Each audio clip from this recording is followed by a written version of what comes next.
Merhaba arkadaşlar, kanalıma hoş geldiniz.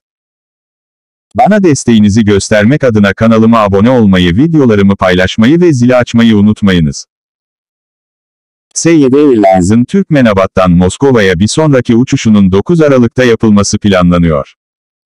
İlgili duyuru, Türkmenistan'daki Rusya Büyükelçiliği Konsolosluk Bölümü Telegram kanalında yayınlandı.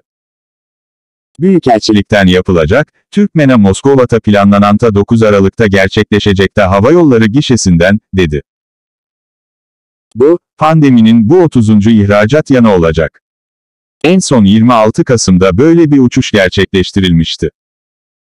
Ayrıca Rus Federasyonu'na giriş olan yabancı uyruklu vatandaşları da İstanbul-Türkmenbaşı-İstanbul seferini kullanabilirler. Türk Hava Yolları 12 Aralık'ta bir uçuş planladı. Kanalıma abone olmayı ve bildirim zilini açmayı unutmayınız.